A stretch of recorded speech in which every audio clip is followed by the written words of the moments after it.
Vous écoutez l'émission Plaisir et Culture et mon auteur invité cette semaine est Madame Diane Borgia, qui est aussi criminologue et psychothérapeute. Elle signe un livre « Amour toxique, de la codépendance à l'amour de soi ». Madame Borgia, bonjour. Bonjour. D'abord, qu'est-ce qui vous a amené à vous intéresser à la dépendance amoureuse? Bon, je pense que comme ça arrive souvent pour plusieurs personnes, quand on le travail souvent est enligné en fonction de nos expériences personnelles. Et dans ce sens, ayant moi-même par le passé souffert de codépendance, ça allait de soi que ça m'a dirigé en fait vers d'abord le travail dans le domaine pour par la suite écrire ce livre. Oui. Quels sont les symptômes que l'on rencontre quand on est dépendant amoureux? Bien, en fait, quand on parle de dépendance amoureuse, c'est une des dépendances, la dépendance affective, est une des dépendances incluses dans le concept de codépendance que j'ai développé. Donc, en fait, la codépendance, les personnes qui sont codépendantes souffrent d'abord de deux dépendances, la dépendance affective et la dépendance émotive. Les deux sont similaires en ce sens que les personnes qui sont codépendantes ont des besoins d'enfants qui n'ont pas été comblés, entre autres.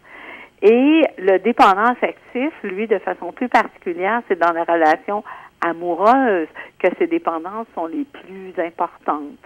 Donc, à ce moment-là, il croit ne pas être en mesure de vivre, d'être heureux, de fonctionner sans être en relation avec une autre personne dans ses relations amoureuses, dans ses relations de couple. Oui. Est-ce que c'est fréquent de nos jours, ce type de relation-là?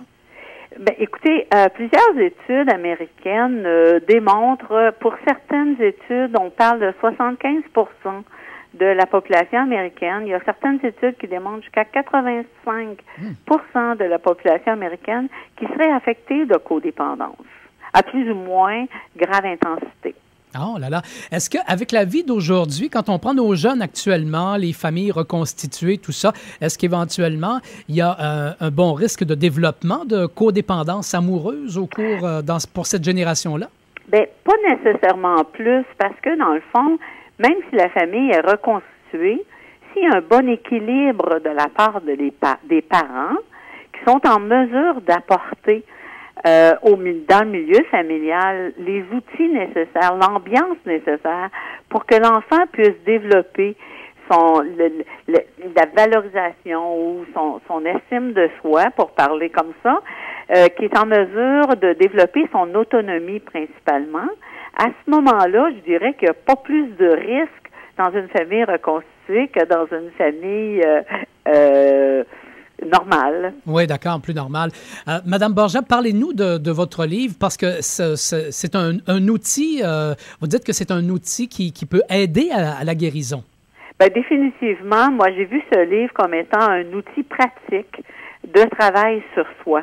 Donc, moi, je voulais éviter que toute l'expertise que j'ai développée au cours des 25 dernières années dans le domaine de l'intervention en prévention et en traitement, la codépendance s'évanouisse avec moi éventuellement. Oui. Donc, oui, c'est un outil pratique.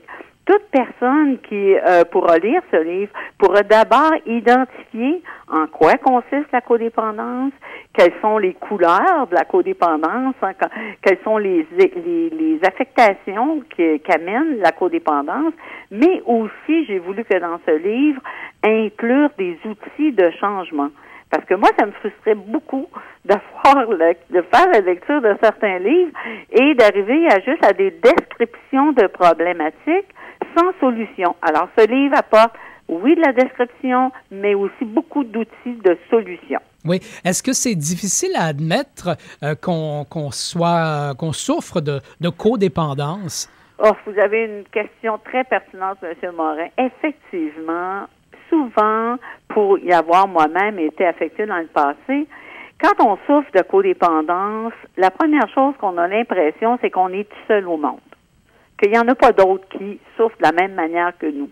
Deuxièmement, la majorité, sinon dire la totalité des personnes qui souffrent de codépendance sont des personnes intelligentes.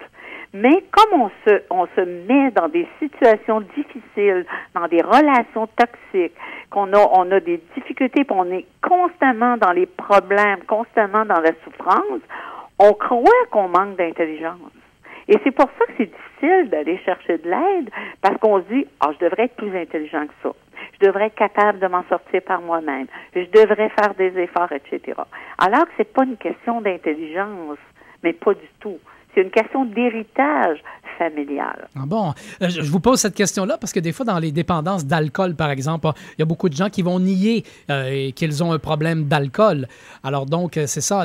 Absolument, absolument. La négation et la recherche constante de solutions pour gérer, tenter du moins de gérer les dépendances, fait partie du phénomène de la codépendance. Oui, parce que pour bien profiter de votre livre, j'imagine qu'il faut admettre qu'on a un problème de dépendance. Oui, j'ai bien l'impression que ceux qui vont volontairement, pas ceux qui vont se faire donner nécessairement le livre, mais ceux qui vont accéder à ce livre sur une base volontaire, je pense, en tout cas, j'ose espérer que ces personnes-là ont déjà le premier pas de fait, de dire, je pense que j'ai un problème. D'accord.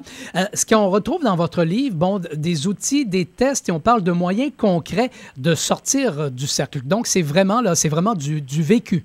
Oui, c'est vraiment des outils pratiques. Ces outils-là ont été développés d'abord par une expertise que j'ai développée auprès des codépendants pendant plusieurs années, pour développer d'abord un concept unique, et ces outils-là sont vraiment des outils pratiques, tangibles, qu'on peut mettre efficacement en pratique dans sa vie quotidienne pour se libérer des dépendants. C'est bien. Diane Borgia sort le livre « Amour toxique de la codépendance à l'amour de soi ». Merci beaucoup, Madame Borgia, et au plaisir de vous reparler. Au plaisir, M. Morin. Merci. Au revoir. Au revoir.